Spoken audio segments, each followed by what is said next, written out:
Has Mojtaba Khamenei's scientific team unleashed a new technological nightmare for Trump and Netanyahu?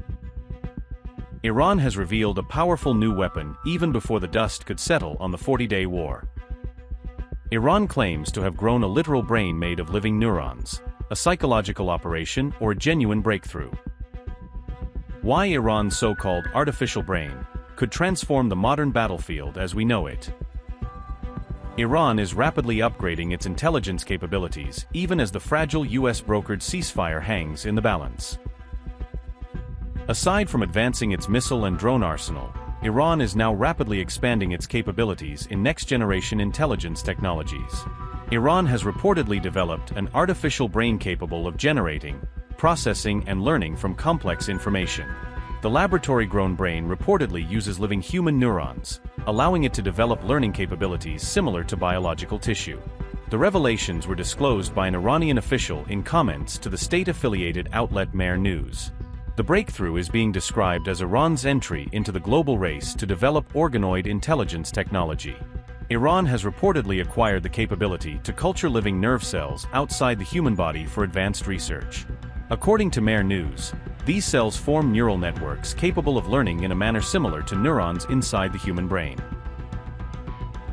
Secretary, Cognitive Sciences Task Force in Iran said, and I quote, "This is the foundation for developing computer processors based on brain cells.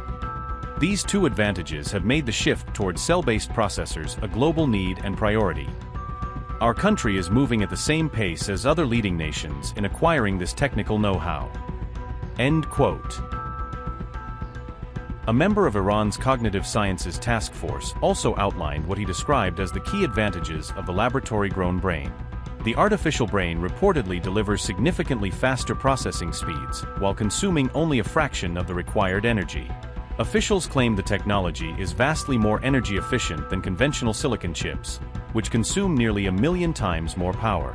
However, Mehr News reported that only a prototype currently exists, with commercial deployment expected at a later stage. Notably, reports earlier claimed Iranian negotiators even recruited psychologists to study Donald Trump's decision-making style during talks. According to the Wall Street Journal, negotiators also examined the art of the deal and other materials associated with Trump before negotiations.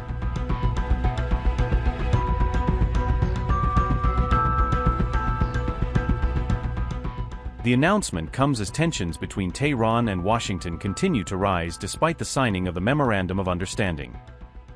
According to incident reports, this is the second tanker to be attacked in the Strait of Hormuz recently, coming at a time when tensions between Iran and the US already soaring over ceasefire violations and contested maritime control. The UK-based maritime agency says it received a report of an incident in Hormuz on June 27, triggering formal alerts to shipping in the area and adding another serious entry to an already long list of security warnings for the strait. The UKMTO statement said, and I quote, "The master of tanker has reported being struck by an unidentified projectile. The vessel sustained damage to their bridge. All crew are reported safe. Environmental damage reported at present. Vessels are advised to transit with caution and report any suspicious activity to UKMTO. Authorities are investigating." Unquote. Crucially, the attack came just hours after US and Iranian forces exchanged fire in what was already being seen as a major test of the ceasefire, making this tanker strike look like a potentially decisive blow to already fragile de-escalation efforts. Iran strikes US-linked targets in Bahrain as fresh hostilities threaten to derail the fragile peace process. Bahrain accuses Iran of drone strike near the strategic US 5th Fleet headquarters. Manama condemns attack as a blatant breach of its sovereignty and regional security. Bahrain vows to defend its territory as fears of a wider Gulf escalation grow. Tehran defends defensive response, saying it acted after recent US military strikes on Iran. Iran says US airstrikes violated the war-ending agreement reached just last week. US struck Iranian missile, drone and radar sites only hours before Tehran's response. Pentagon said strikes retaliated for the drone attack on a cargo ship near the Strait of Hormuz. New tit-for-tat strikes to push the fragile US-Iran ceasefire to the brink of collapse?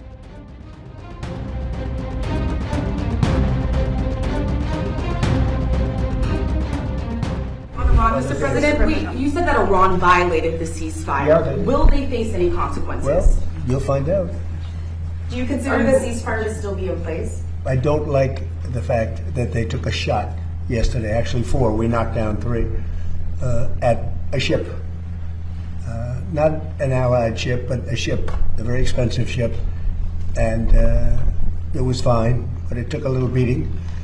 They shouldn't be doing that, so you'll find out. Will the U.S. You'll find out. Will the exactly. U.S. respond? What is your message to Will Iran? I respond? You're going to find out.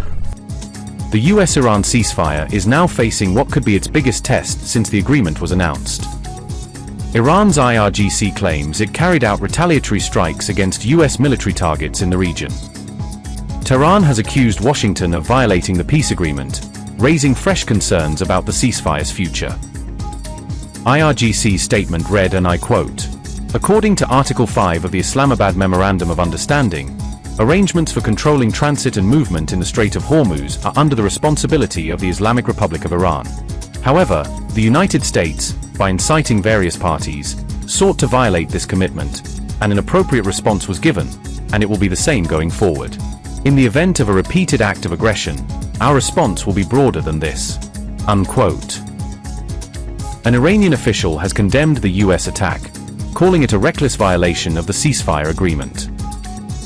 Ibrahim Azizi said, and I quote, "The US attacked Iran in the middle of negotiations once again. The failed US president has shown he has no commitment to the principles of negotiation or a ceasefire. This reckless violation of the ceasefire will, as always, lead to retreat and regret on their part. The blame game does not work anymore." Unquote. The strikes came after the US accused Iran of being responsible for an attack on a commercial vessel in the Strait of Hormuz. The US military says it targeted Iranian missile, drone, and radar sites during the operation. CENTCOM's statement read, and I quote, "US Central Command, CENTCOM, forces conducted strikes against Iran, June 26, as a powerful response to yesterday's attack on a commercial ship that was transiting the Strait of Hormuz.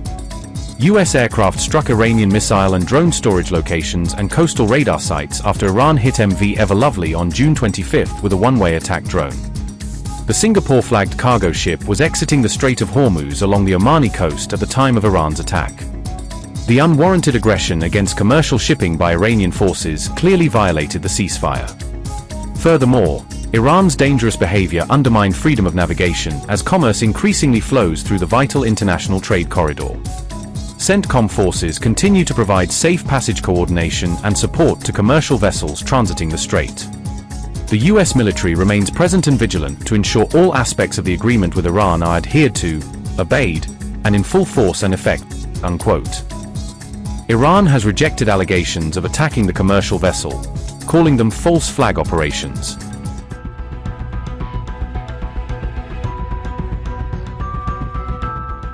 Fresh revelations have emerged about what allegedly prompted Iran to launch drone strikes in the Strait of Hormuz. Washington's key Arab ally Oman reportedly angered Tehran by offering commercial vessels a toll-free transit route. A New York Times report cited a senior Iranian official while outlining the claims surrounding Oman's controversial move. According to the report, Iran viewed Oman's position as a direct challenge to its authority over the Strait of Hormuz. Just hours before the June 25 strikes, the IRGC had warned vessels to transit only through routes approved in Hormuz. Despite the warning, several commercial ships reportedly chose a passage closer to Omani-controlled waters instead. Iran's navy reportedly instructed vessels to avoid alternative routes, signaling concern over navigation near Omani territorial waters, according to the New York Times.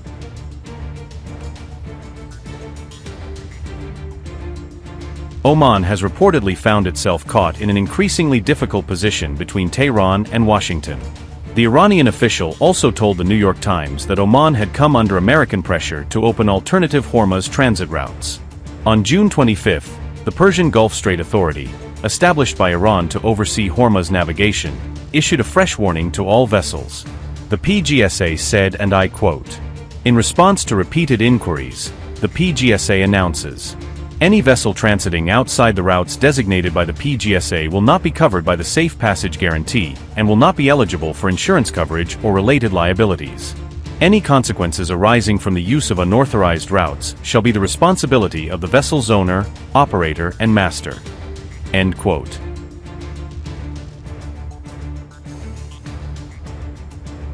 On June 27, Iran strongly condemned the latest U.S. strikes targeting its missile and drone storage facilities. Iran's foreign ministry warned that the American attacks would invite imminent retaliatory consequences. Tehran also accused Washington of committing a clear violation of the Memorandum of Understanding signed between the two sides. The Ministry of Foreign Affairs, in a statement, condemned the United States' action as a clear violation of the Islamabad Memorandum of Understanding and declared that we will defend the country's sovereignty, security, and national interests with all our power. The statement by the Ministry of Foreign Affairs emphasized, the defensive strikes by Iran's powerful armed forces against targets linked to the aggressor American forces were carried out on this basis, and responsibility for the consequences of this situation rests with the aggressor and treaty-breaking U.S. regime and its accomplices. The Ministry of Foreign Affairs described the U.S. airstrikes on several locations along Iran's southern coast on Friday evening as savage and a clear violation of Article 2, Paragraph 4 of the United Nations Charter, as well as an explicit violation of Clause 1 of the Memorandum of Understanding ending the war. The Ministry of Foreign Affairs statement also described the Zionist regime's attack on Lebanon, carried out in coordination with the United States, as a clear violation of Clause 1 of the Memorandum of Understanding ending the war.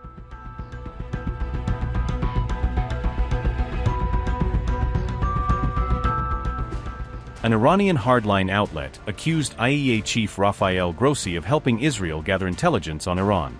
The outlet claimed Grossi's mission was to help build a new target bank for Israel.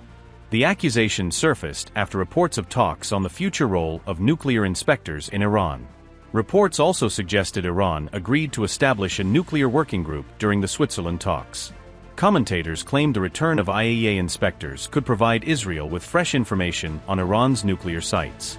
They argued Prime Minister Netanyahu is seeking updated intelligence following the recent U.S.-Israel military campaign.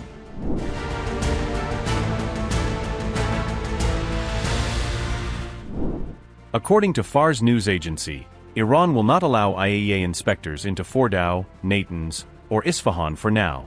The report says access to those facilities will remain blocked until a final nuclear agreement is signed. Fars claimed the IAEA's expanded role would begin only after all conditions of the final agreement are fulfilled. The report added that limited monitoring would continue at existing facilities, including Bushehr and Tehran.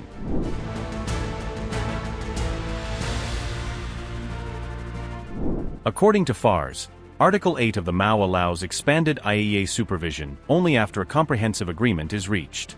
The report says sanctions relief, reconstruction, and the nuclear file must all be resolved before that stage. Fars also claimed Article 9 bars any changes to Iran's nuclear program until a final settlement is achieved.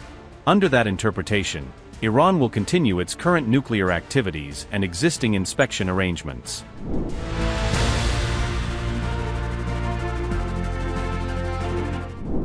Fars said diplomatic sources believe Rafael Grossi is seeking a broader IAEA role before a final deal is signed. All this is unfolding as Trump warns Iran to honor the new agreement or face consequences from the United States if violations are detected. Treasury lifted sanctions on Iranian oil today. Well, I'm going to have to find out exactly the status, but if the sanctions go out, money's going to be put into this country. All that money's coming back in the form of purchases of food, which they desperately need.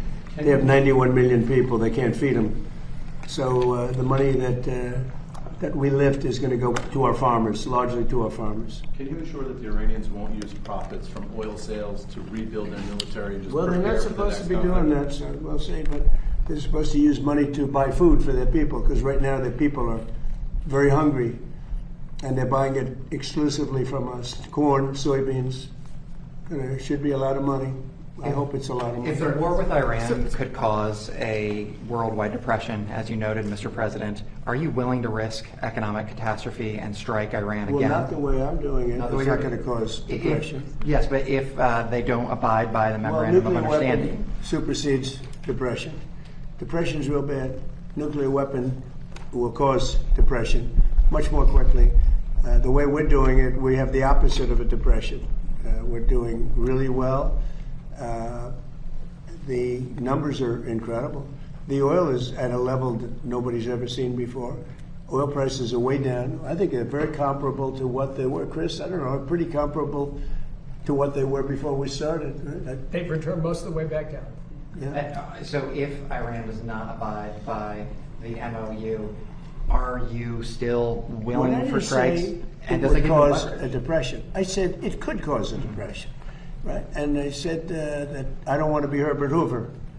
That's a president I don't want to be, because he was in charge during the Great Depression, and certainly a lot of bad things could happen. That would be one of the things. I don't think it would, but if it did, but no, if Iran doesn't live up to their agreement, or if they're not behaving, I will do what I have to do. Does that give them leverage over you, Mr. President? Say it? Does that give them leverage, the Iranians leverage over you? Oh, you're so leverage. Their Navy is gone.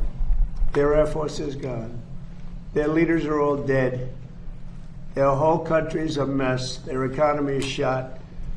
The Times, the fake New York Times said, oh, it's about the same as it was 4 months ago. No, 4 months ago they had a Navy, 159 ships to be exact. It's gone. The whole Navy's gone. Their 250 airplanes, all gone. Their anti-aircraft is gone. Their radar is gone. These guys love radar. Their radar is gone. Everything's gone. Their leaders are gone. Their whole country is gone. And the Times said, oh, they're about the same as they were 4 months ago. The reason the news is doing so badly, or let's put it another way, the reason that I won in a landslide, even though I got 92% negative press, all fake press, is because nobody believes the press anymore. And they have to start believing. When the Times and a couple of others, they're grasping for straws. When they say that Iran is about the same as it was 4 months. 4 months ago, they had a powerful Navy, they had a powerful Air Force. Most of their missiles are gone. Most of their launching pads are gone. Most of their manufacturing capacity for drones and missiles is gone. About 87% gone. And then I hear, oh, they're in such great shape. No, they're gone. And their first level of leaders, gone. Their second level of leaders, gone. Their third level of leaders, you have to hear the conversations. Who wants to be president? Well, I don't want it. Nobody wants to be president. And then we have to read that they're doing well. They're doing so badly. The report claimed Tehran rejected those expanded inspection demands until negotiations are fully completed. Iranian hardliners have accused the UN nuclear watchdog of overstepping its mandate during sensitive negotiations. The allegations have added another layer of mistrust to the already fragile US-Iran negotiation process.